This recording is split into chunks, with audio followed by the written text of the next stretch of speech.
endocrine and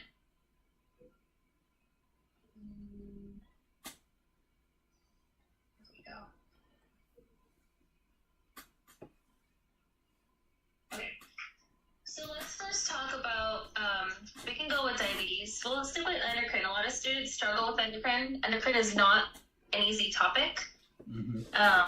Just because you have a hormone and you have it going in one direction and the other direction, so you have all these different signs and symptoms. And if you get it confused which direction the hormone's going, you're going to completely, get all of those questions wrong.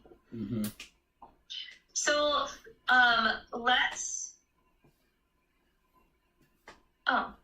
Saida was there and then she went away. So let's, first thing I want to talk about is diabetes. Okay. Let's talk about hyper and hypoglycemia because that's easier, and then I'm going to go into DKA and HHNS, if that sounds familiar. Does that sound good? Yeah. Yeah.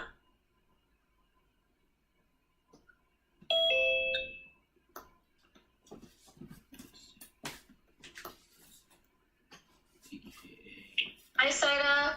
Hi. Hello, hello. Hello. So, we are just about to start talking about diabetes, just so you know, so you haven't really missed anything. Okay. The first thing I want to talk about is hypo and hyperglycemia. What I want you to remember when it comes to blood glucose is we have two things. We have glycogen and we have insulin, right? These things naturally occur in our body, correct? Yeah. What is the purpose of glycogen? It's the sugar, so it's supposed to counteract hypoglycemia. Right, and then so glycogen is glucose that is stored in the liver, right? Okay. Okay, so this is stored in the liver. What is insulin? It's something to help put the sugar into the cells. That's exactly what I was looking for. It pushes the glucose into the cells. So the in insulin stands for I'm putting the sugar or the glucose into the cells. But what else does insulin put into the cell besides sugar? Do you know? Oh. We sometimes use insulin to reverse hyperkalemia. Did you know that? Oh, really? Oh, so it does Yes. potassium as well? Okay. Yes. So Yeah. insulin also pushes potassium into the cell. So if you have too much in the serum, right, going to push it into the cell. So insulin will push sugar and insulin into the cell. Our glycogen, where did I say it's stored? Was it the In the liver? The liver. Yes, absolutely. Glycogen is in the liver, that glucose in the liver. Very good. So there's some reasons why somebody can have hypoglycemia or low blood glucose levels. What are some causes for low glucose? Skipping meals. Taking too much insulin. Yeah, I don't know. That's the main two that I know. What about exercising? Oh yeah, that's it. Okay. Yeah. What about alcohol? Exercise. Yeah. Yes. Yeah, alcohol, even though alcohol has a lot of sugar, initially alcohol will make your glucose go where? But then once it peaks, then what's going to happen to their glucose? Oh, it's gonna crash. They're going to bottom out, right? Because it's a simple sugar, right? So alcohol, exercise, too much insulin, yes, not eating, that can all cause hypoglycemia. Out of hyper and hypoglycemia, which is the most deadly? Hypo. Hypo, because they can what? Leads to coma. They can go into a coma. They can go into a diabetic coma. Absolutely. Is that the myxedema coma? Mixed edema coma is That's different. thyroid. Oh, That's with your thyroid. okay. Sorry. I That's mixed it okay. up. It's a good question. Hey, that's why we're here. I'm telling you, endocrine is no joke. It gets confusing. Yes. All right. So this is just with our pancreas and the insulin and our liver and the glycogen, right? So things that cause that low blood glucose level. I didn't eat. I exercised. I took too much insulin. Or I drank alcohol. We said it's the most dangerous because I can go into a diabetic coma. How do we treat? Glucagon. Food if they're awake, like sugar Okay, food. so there's difference. If they're awake or they're asleep. If they're awake, then we ask them to eat. So A in awake stands for ask them to sleep, ask them to eat. What are we going to give them? Simple sugars. Okay, Fruit juice. so simple carbs, Yeah. fruit juice, sodas, crackers, and then do we just leave it at that? That's all they're going to have then? I think maybe some milk just to even out the carb and the sugar. Right. See, Right. a what? A rice cake without cup. So after you give them these simple sugars and their glucose has gone up to a safe level, then you're going to give them a complex carbohydrate and a protein. Why? To keep Because the if you're sugar. using Snickers bars and Hershey bars and orange juice, what's going to happen after that Gonna sugar goes crash. high? Yeah. Crash So keep again. them. Keep them high. So, Yes, so we're going to give them that complex carb and that protein to stabilize and neutralize that blood glucose. Very good.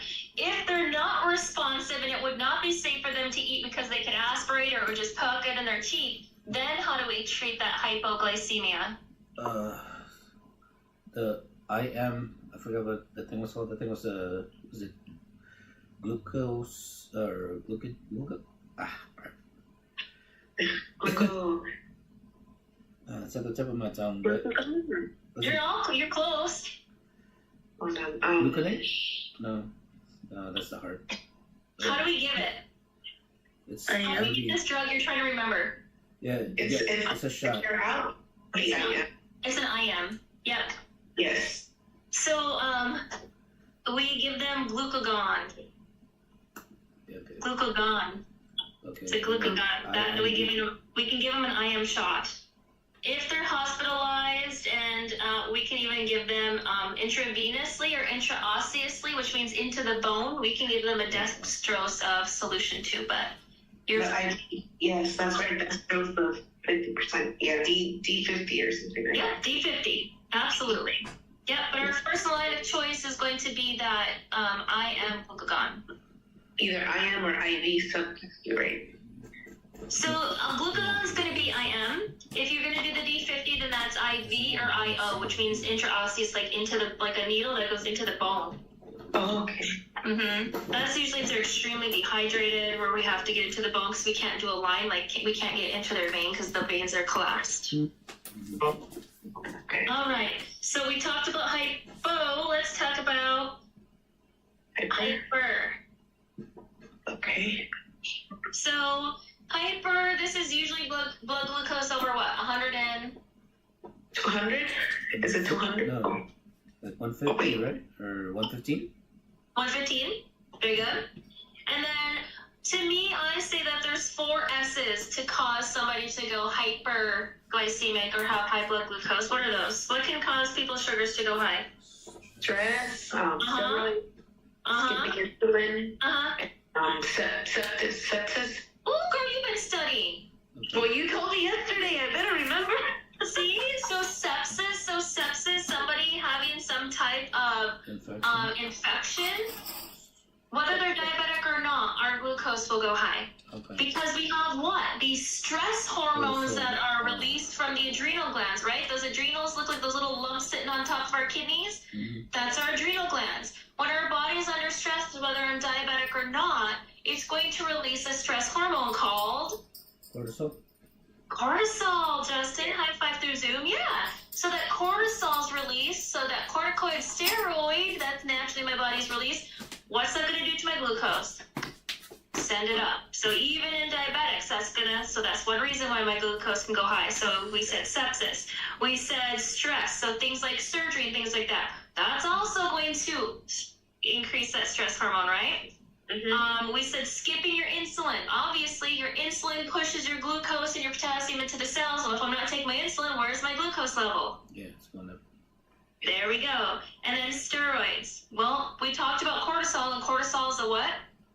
Steroids. So if someone's naturally taking steroids like prednisone, where's their glucose level going to go?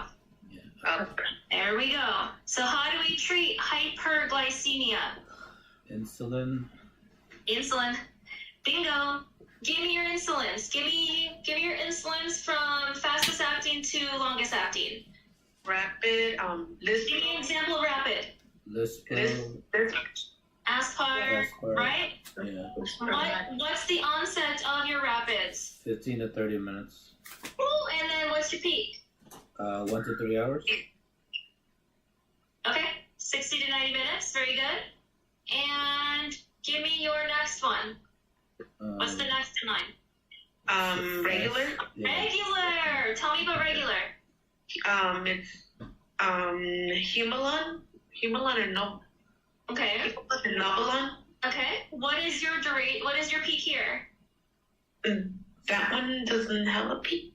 So, That no, way you do no, that's IM. the one that That one has a one peak. at That one 3 has a hours. peak. The only one that doesn't is your long. longest. Oh, that's right. Oh, sorry. And what else do I want to know about regular? It's the only one that can be given IV. IV. So this is the only one that can be given IV. What is it probably used for? Emergency too? Yes, like your DKA and your HHNS, because it's going right into the vascular space. So your regular insulin is what's going to be used for those emergency situations like diabetic ketoacidosis or your HHNS. Very good. Okay, so then we talked about regular, we talked about rapid. So what's the next in line? Intermediate. Intermediate. Give me what's your intermediate called? NPH. And And what does this one look like? Cloudy. It's cloudy. Very good. How do we mix? Clear to cloudy. bright. Very good. And then what's the last one? Long. Your long acting, and then give me some examples. Large. Lantus, Levemir, Yeah, Detramir. Lantus. Very good. And then does this one have a peak? No.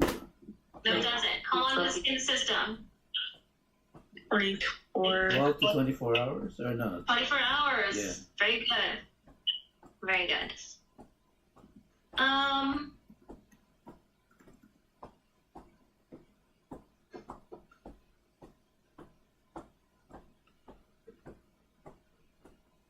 All right, let's talk about DKA and HHNS then, since you're kind of rocking the insulins here. So DKA, or diabetic ketoacidosis, which diabetic type commonly gets DKA? Type 1. Type 1 is the most common. Can type 2 get DKA? Yes. But it's most common in your type 1. You're absolutely right. So usually type 1 gets DKA. Usually type 2 gets HHNS. Okay. So our type 1, same thing. There's 4 reasons why our patients can develop DKA. And there are also 4 S's. Yeah. Sepsis or some type of infection makes sense. That causes my glucose to go high, right? Sickness. Usually when they're sick, it's some type of flu, pneumonia, stomach virus, things like that. Stress. And then skipping their insulin. The nice thing is if it's skipping their insulin, that's the easiest fix out of all of them, right? Stress, the sickness, the sepsis, that's a little harder to fix. If it's because they're skipping insulin, that's going to be your easiest fix as a nurse. So those are your 4 S's causing DKA. So stomach, skipping, sepsis, and stress. Sickness, sepsis, stress, and skipping. Okay, sickness. Yeah. So it can be stomach virus, flu. It doesn't have to be. It can be respiratory. It can be any type of sickness that's causing that glucose to go up. Okay. So your signs and symptoms of DKA are, guess what? DKA. The D stands for dry and high. Did you learn when someone's blood glucose is high? Mm. They're high and dry. Mm-hmm. Okay, so dry and high. So their skin's dry, they're usually a little flushed. Their glucose is usually what range for DKA? 200, 250, around there. 250 to 500 is the norm for DKA. Yep, 250 to 500. Your K in DKA stands for ketones and what? Ketoacidosis. Oh. So the K in your signs and symptoms stand for ketones and what's the other K? Do you know? Okay. There's a specific type of respirations these patients are in with DKA. Kuzma. Yes. Yes. They're getting Kussmaul's respirations. But what are Kussmaul's respirations? I don't want to know that you know the word. What are you seeing? It's like When you're trying to blow hyperventilating. out you're trying to blow out the carbon monoxide or something like that, or Carbon dioxide. oh, sorry, dioxide. CO2, which is an acid, right? Does that make sense why they're breathing fast? Yeah. So think about it. When we breathe in, we're breathing oxygen. What's oxygen? When we hold our breath, what's building up in our body? Carbon dioxide. And what is carbon dioxide? It's an acid. Are they already in acidosis? Yes. Diabetic, keto, what's the A stand for in AKA in DKA? Acid. Acidosis. So my body's naturally breathing faster because when I breathe out, what am I breathing out? Acid. CO2, which is an acid. So my body's trying to get out of that acidotic state by breathing faster, trying to get rid of that acid. So that's why you're seeing that Kussmaul's respirations, where it's that deep, rapid breathing because your body's naturally trying to get rid of that acid. Does that make sense? Yes. Mm-hmm. Okay. So there's our Ks. Now your A's for your signs and symptoms are going to be abdominal pain and then acidosis that we already talked about. So they're going to be in this metabolic acidotic state. Their pH is going to be less than 7.35. We talked about this. And then they're going to have hyperkalemia as well. So your K can also stand for potassium. Ketones, Kussmaul's, potassium are high. All right, so how are we going to treat the DKA? Potassium. No. Insulin. Okay. And Insulin and just water, I guess. I don't know. All I read was that you're supposed to call the doctor if the symptoms don't improve. Okay. So we are going to, yes, the physician is going to be there with you. And the way you're going to treat this is through DKA. You're going to treat DKA. You're going to treat their dehydration. So because their sugars are high, do they usually have polyuria? yes. Polydipsia? Yeah, right? So you are going to treat the dehydration. So we're going to give fluids. Usually normal saline is the way that we treat. We're going to kill the sugars, right? Mm-hmm. But Yeah. we're going to, do you think we're going to give them a whole bunch of insulin? Or So do you you, want to be slow? This is probably when you do the IV Oh. drip, right? Trying to Yes. confuse it. Okay. We are going to do probably the IV drip, and it's going to be slow, and we're going to titrate it based off of their glucose levels, right? Because if we start insulin, their glucose can drop real quick. So that's why we won't want to do a big bolus. We can drop them too rapidly. So we want to slowly titrate that IV. And what insulin is it going to be? The only one that can be IV? Regular. regular. Regular. Good job. And then the insulin is going to push the glucose and that potassium into the cell. All right, let's talk about HHNS. HHNS usually happens in which type of diabetic? Type 2. Our type 2 diabetics. Very good.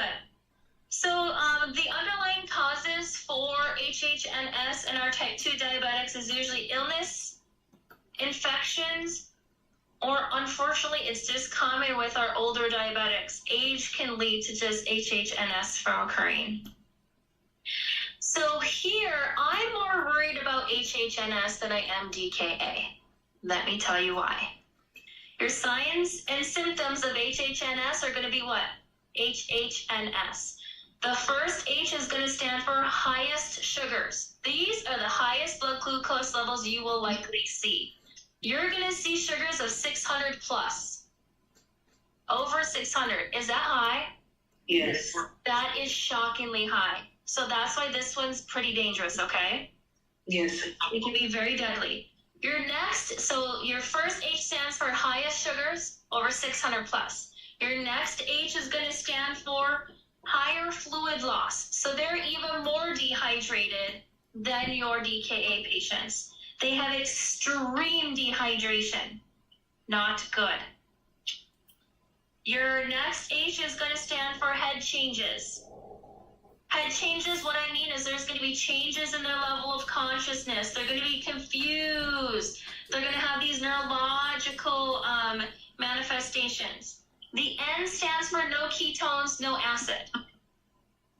Who has the ketones and the acid? DKA. DKA. Oh, because DKA has those ketones and the acid, what's up with their breath? It's not fruity. Fruity. Yes, that have the acetone or that fruity breath, right? So you won't see that in your HHNS because there's no ketones being spilled. It unfortunately has a slower onset and their potassium is stable. How are we going to treat HHNS? What do you think the first H stands for? Hydrate. What was that? The insulin, right? Hydration. Oh, It is hydration. It is because I said they're what? They're Extremely dehydrated. Extremely dehydrated. They have high fluid volume loss. So we are first going to hydrate with normal saline, but then we're going to give hypotonic fluids. Why? or the electrolytes to help them, I guess. I don't know. It's to push everything into that vascular space. Oh. Because think about it. What's happening to their blood pressure? If I'm that extremely dehydrated, Going down. yeah, low volume equals low blood pressure. Okay. Yes. Okay. So that's why we need a hypotonic then to just really suck everything and put everything into that vascular space to support a blood pressure. Wow. So then your S for treatment is going to be stabilizing the blood sugars through insulin. Insulin. It's going to be what way? IV. IV. So what type of insulin is it going to be? Regular. Yes. Now, might there be an IV bolus of insulin here Maybe. compared to the other? The other, my blood sugar can be 250 to 500. This one, I'm over 600. Yes, so yes. So there might be an IV bolus ordered here. Because is your risk of having hypoglycemia pretty rare? Yeah, because I can have a glucose in the thousands. Whereas if you're at 250, kind of closer to normal, right? Yes. Okay. So in DKA, your patients will die from hypokalemia, where just so you know, in HHNS, your patients will die from hypovolemia. So your DKA patients, you always want to make sure that you're putting them on what to monitor? The EKGs? Yes, you want them on a heart monitor. You want them on telly. Going to be watching for those peaked QRS. So you're going to be looking for changes there related to potassium.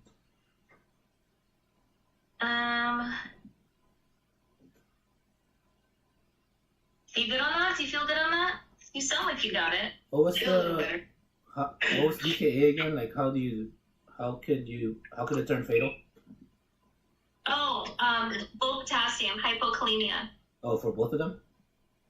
So DKA is hypokalemia, where HHNS has normal potassium, stable potassium levels. The reason why you die from HHNS is hypovolemia. Oh, bulimia. So low volume, the dehydration. Bulimia. And the other one was bulimia. Yep. Okay. All right. So let's move on to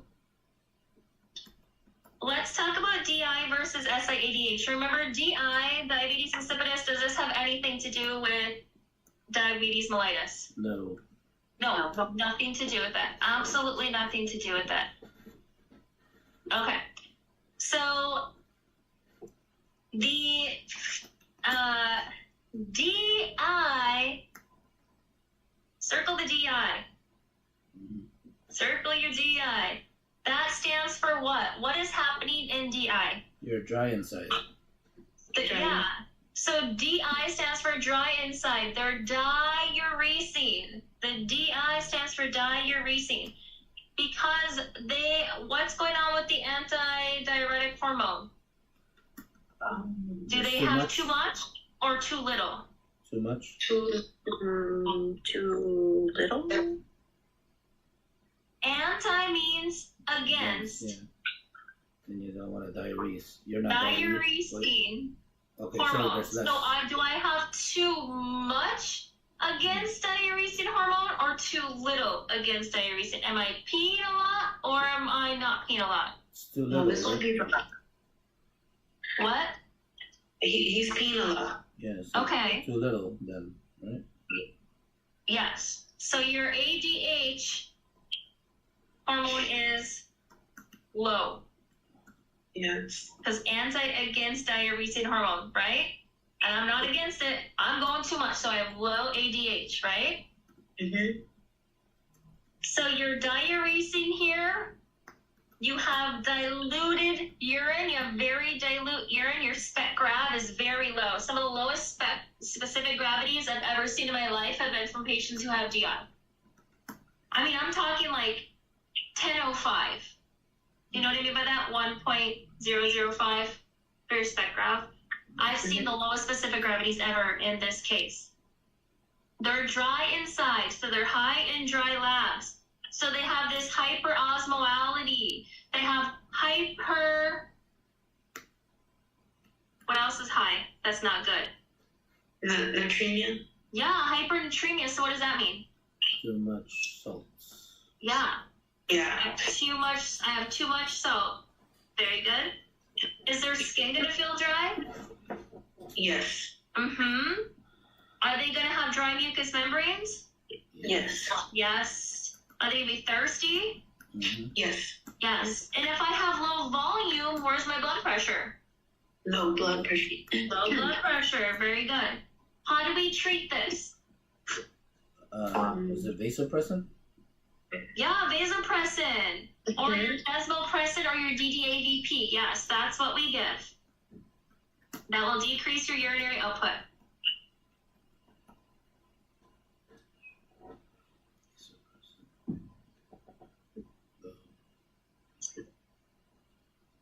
Okay.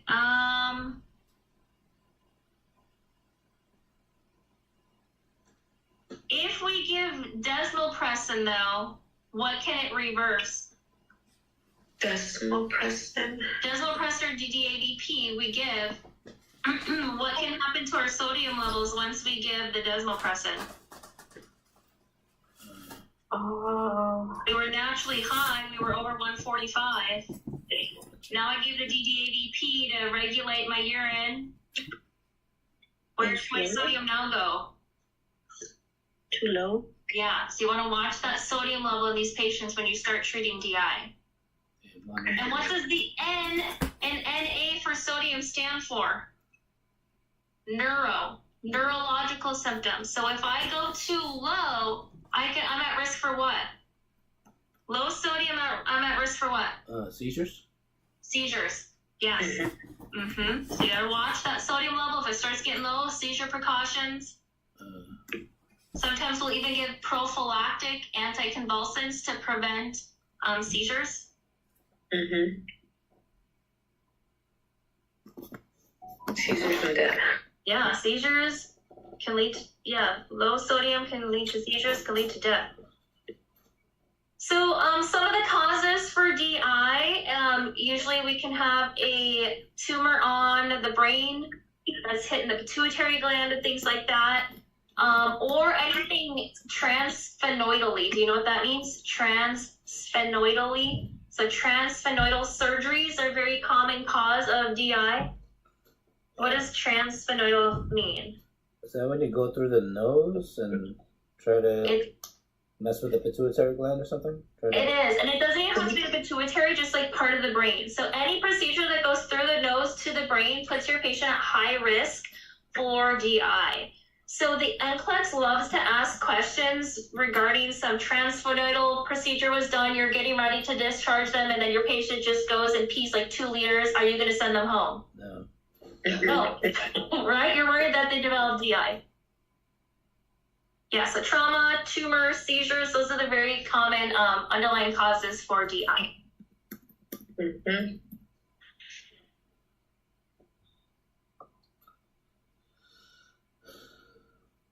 Okay, any questions with DI?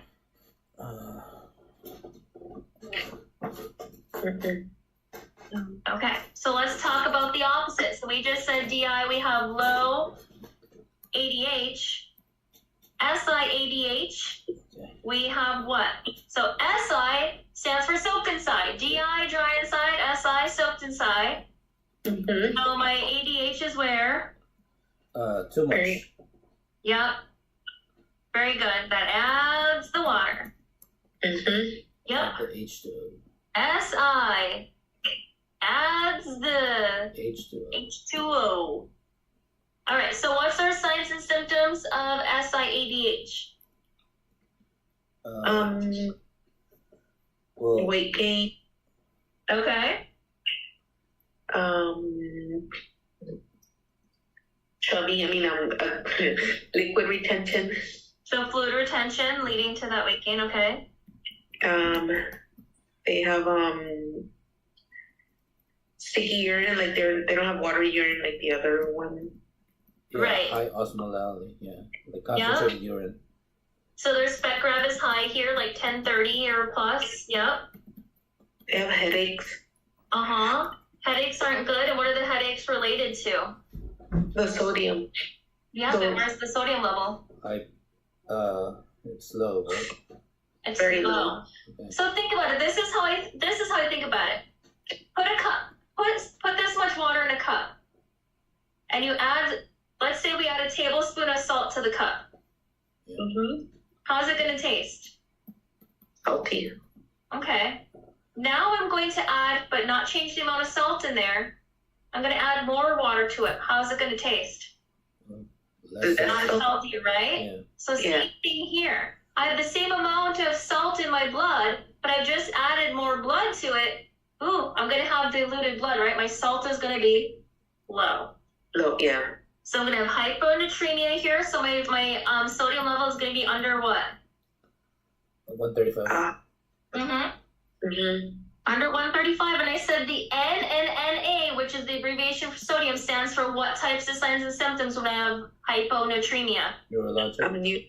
Neurologic changes. And the scary one that I worry about, not the change in the LOC, but the one I worry about is Seizures? seizures. Yep. Mhm. So seizure precautions. Anybody who has SI-ADH diagnosis, right away you're automatically putting them in seizure precautions. Mm-hmm. A headache is an early sign that your patient's sodium is going low. Version. I worry about seizures, confusion, headache. Where's their blood pressure? High volume, high pressure, right? So they have hypertension here. Do we restrict their fluids? Yes. Yes. What type of diet are they going to be on?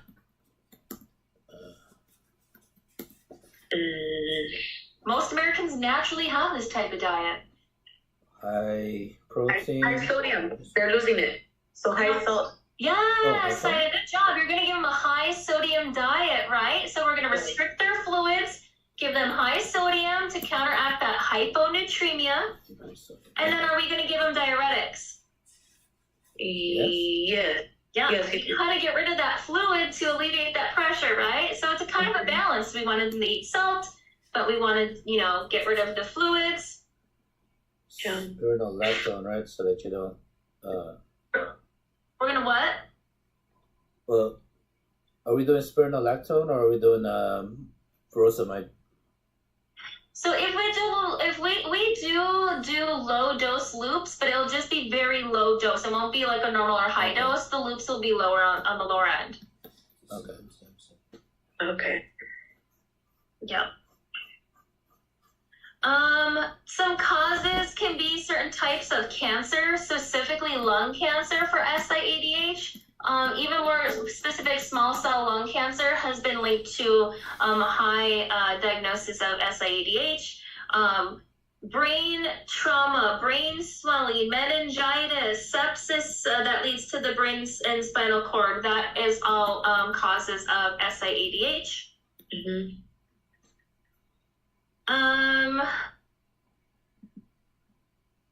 So again, remember low blood osmolality, hyponatremia, decreased urinary output. I think you're good. Soaked inside, dry inside, right? Yes. And then because of the weight gain, are we doing daily weights? Yes. Monetary. Absolutely. We are doing daily weights. Okay, let's talk about Addison's and Cushing's. So I think Juliana asked for Cushing's. But if we're going to talk about Cushing's, we're going to talk about the opposite. So we're going to talk about Addison's too. Okay.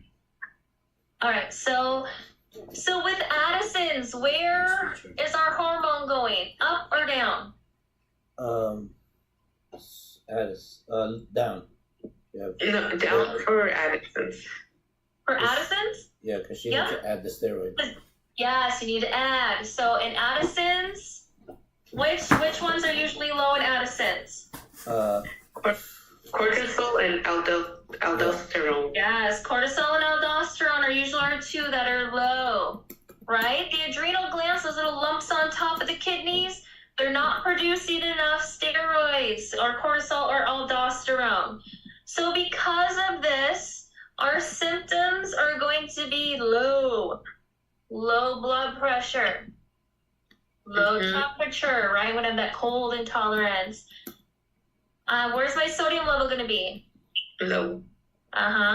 Where's my blood sugar going to be? If I have cortisol, remember that stress hormone that's low, where's it going to be? High?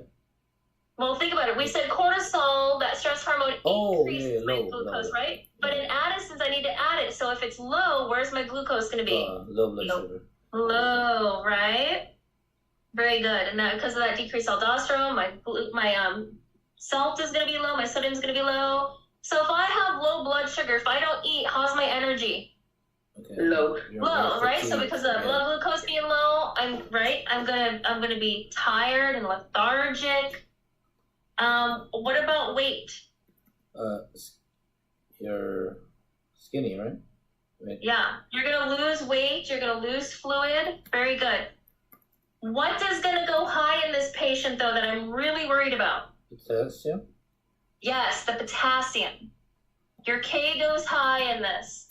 So high potassium. So I'm worried. I'm going to monitor and watch for muscle spasms. I'm going to watch that EKG to see if there's those peaked T waves. That I'm worried about. Because high potassium can cause arrhythmias, and it can even cause the heart to stop if it gets too high. And then they also have that hyperpigmentation, that browning of the skin. Do you remember that with Addison's? Oh, yes. Yes, they get tan look. They do. So how are we going to treat Addison's? You already told me that. It's in the name. Add the steroid. We're going to add those steroids that they're deficient in. So they're going to be in lifelong steroid therapy. So what's the most common steroid they'll probably be on? Prednisone. Prednisone. Very good. Now, here's the diet that we want to be high in protein. Okay, high protein. Carbs because of the sugar and the energy, and then sodium, right? Yeah. Okay, there we go. And don't stop the steroids. Right, you cannot stop steroids ever. You always have to taper off those steroids. Because what happens when you take steroids, your adrenal glands go, oh, I don't need to work. You're already taking steroids, so they stop working. Your adrenals stop functioning when you start taking steroids. So if you just stop steroids, guess what? No steroids at all in the body. And so you got to taper. Okay. So your adrenal glands start kicking in and start producing some of those steroids. Perfect. All right, so let's go to the opposite. Cushing's, you get cushy. So where's our steroids here? here? Too much. Too much. Specifically the stress hormone or that cortisol. So in cushions, we get cushy. Everything's high. So we have high blood pressure, high Sodium, high blood sugar. glucose, right? Blood sugar, very good. Because of that cortisol, makes my glucose go high, right? Okay. So because what was that? No, sorry. I didn't say that.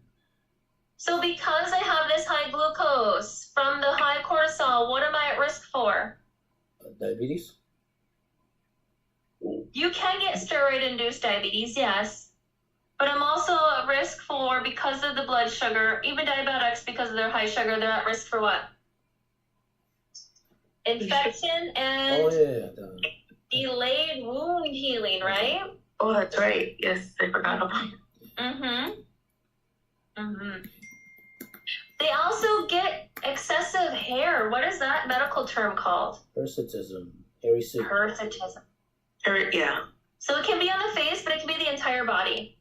Yeah, this one you become a teddy bear with this one. Yes. Yes. And then they get this big, round, pendulous belly that often has what on it? Because it happens very quickly. So they get what? Ascites? Stretch marks. Or that's purple striae. There we go. Yeah.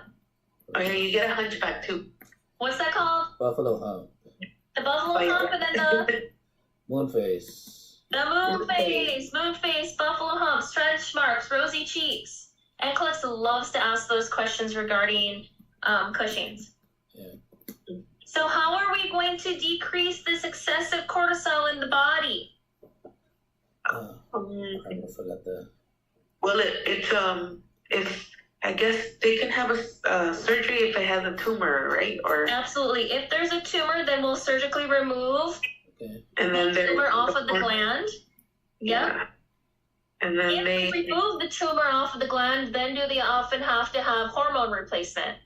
Yes. Yeah, because then they don't have the gland to naturally produce those steroids. Very good. Or if it's due to what? Steroid usage, we get to do what? Taper off. Yeah, gradually reduce that.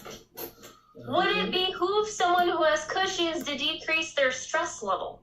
Yeah, that's it. Yes. Yeah, cortisol is your stress hormone, right? So yeah, so that's something too. What is what's Addisonian crisis?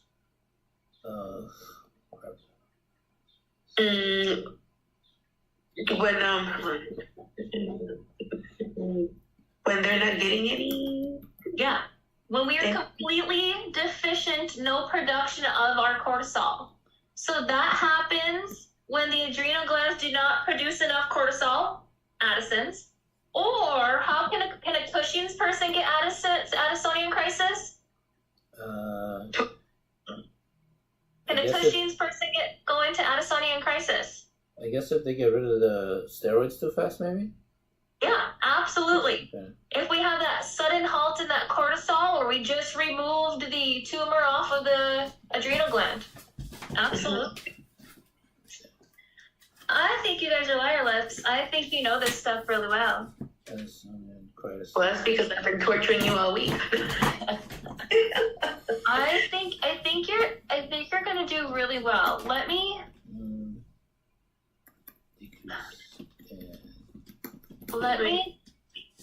pick a.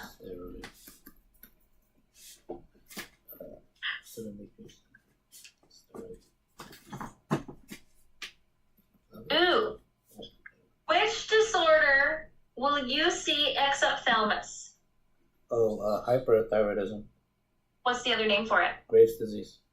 Mm-hmm. What else will I see in Graves' disease? Where's my hormone levels in Graves'? The T3 and T4 should be high, right? They will be high. Yep. Graves' disease. So what are your other signs and symptoms besides exophthalmos? Irritability. Agitated, confused. Anxiety. Yeah. Think of metabolism. Think of thyroid equal metabolism. So if my metabolism's high, what's happening? Weight loss. Thalamus. Let's see.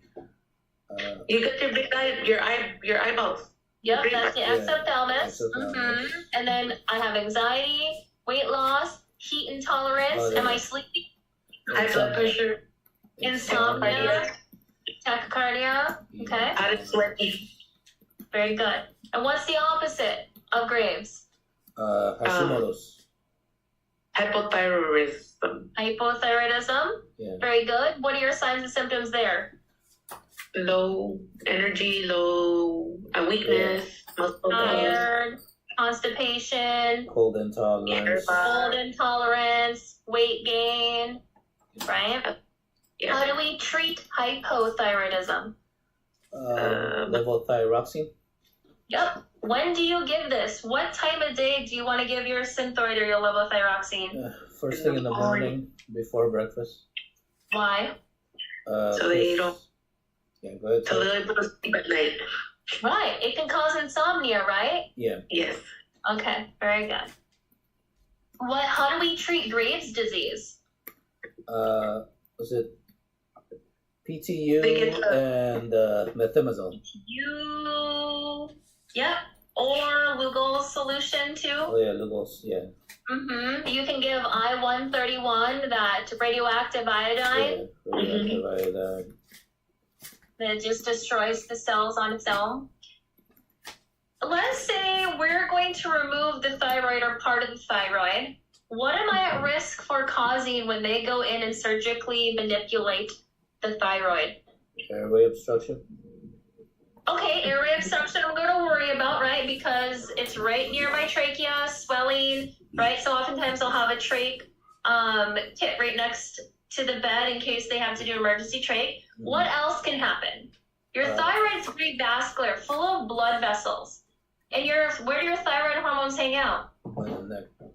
That little butterfly thyroid right there, right? So if they went in and surgically manipulated this, what can they do to the T3, the T4, and the TSH? They can push it into the bloodstream when they're surgically removing the thyroid. Oh, that's right. They release more T3 and They T4. can That's push right. all that into the bloodstream, causing thyroid storm. Did you go over that? Yes. Yeah. We talked about it yesterday a little bit. So this is where the blood pressure can go extremely high. They can stroke out. So you want to really be monitoring for tachycardia, high blood pressure from a thyroid storm after that procedure. Yes. Oh, yeah. What again happens to the serum osmolality in someone who has SIADH soaked inside? What happens to the serum? What happens to the serum osmolality with SIADH? Should be low, right? Because it's. Yep, it's decreased. Very good. Low serum osmolality. Oh, come on. What is hemoglobin A1C? It's for It's an average. It's the percentage. It's an average of like 2 months of your blood sugars. Not two. Oh, 3 months. 3 months. 3 months. Remember that amount of blood sugar that's attached to the hemoglobin in the red blood cell. So I love this lab because people know they're going to go see their doctor, and guess what they do like right before the doctor if they're diabetic? Oh, I'm going to eat good. They're going to check my blood glucose. It's going to look good, but guess what? Can they cheat an A1C? No. Yeah. Sure No. can't. You can't lie over 3 months of looking at that blood sugar average, right? Mm-hmm. Where do you like a hemoglobin A1C? Below 5. I want to say 7, or is it 8? So if someone has 6.5 or above, we consider them diabetic. If they're 5.7 to 6.4, we consider them Pre-diabetic. pre-diabetic, right? So anything less than 5.7 is what we like. Very good. So you guys know this. Oh, okay, so you wanted to talk about coma earlier when we were talking about a diabetic coma. What's the coma related to hypothyroidism? Were there Exedema? T3, T4, TSH are so low. What's that called, Saida? When the THS is very low. TSH, T3, T4 is extremely dangerously low.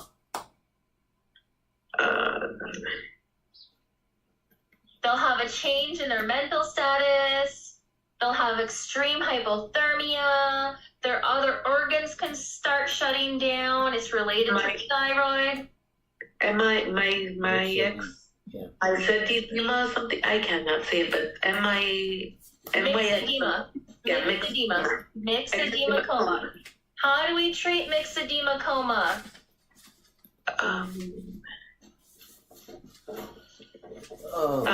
What's Make causing sure that there's what's, a trach. Well, make sure that they have a breathing. Like if it depends if the patient is incubated, they have to have the trach or oxygen. So let's go back. Let's pause and go back. What's causing the mixed edema coma? The low respiratory. I mean the Is it thyroid hormone? the The TH. low thyroid hormones. Okay. So how are we going to treat a mixed edema coma? Thyroxine? So we're gonna give IV Levothyroxine? thyroid hormones. Yes. Oh, that's right. Yes. Thyroid hormones, iodine. That's right. I forgot about We're that. gonna give T4. We're gonna give T4 IV route, right? For Right. mixed edema coma.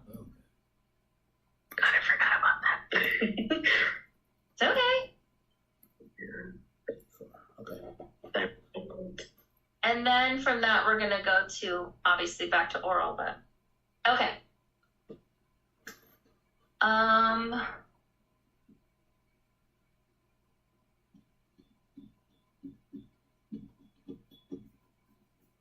Ooh. I'm sure you went over it, but what are some complications of somebody who has uncontrolled diabetes? Specifically, if it's been remaining high for a while. And I'm not talking about HHNS, I'm not talking about DKA. What are some other things that can happen from uncontrolled diabetes? Neuropathy. Neuropathy. What's neuropathy? You can't. You have a hard time feeling things. I Your guess. limbs, your feet. Yeah, it's normally very common in the fingers and in the feet or the Yeah. toes. They have that numbness, tingling, or they have lack of sensation. Yeah. So that's why they have to check their feet every day because they may not even realize that they've injured themselves. Okay. What about the eye? Yeah. Optic. I forgot what it was called. Diabetic Retinopathy. retinopathy. There you go. Yes. Yes. So they have to go see the ophthalmologist usually every year to check for that. If they start seeing floaters, you want them to go see their eye doctor because that's a sign that they might have diabetic retinopathy. Diabetic. So let's go back to mixed edema coma. Because of that, low T4, T3, TSH, what else is low? What's low? We said, why is it so dangerous? Respiration, Jamie? Or So your respirations go down, what else go down? blood pressure? Yes, your blood pressure. So what can I give to support blood pressure? Amlodipine? Or vasopressin? What else can I give to go right into the vascular space? Oh, To increase pressure? Fluids, yeah. Sorry. right? Yeah, easiest one first. Yeah. Yeah. Okay. So we're gonna give fluids. Then we're gonna do something more invasive if fluids don't naturally start to elevate that BP. Volume expanders, some other things. All right, I actually have to hop off. I'm late for a meeting. Okay. Did this help at all? Do you feel a little bit more comfortable? Yes, thank you very much. Yeah. You're yeah, welcome. Appreciate it.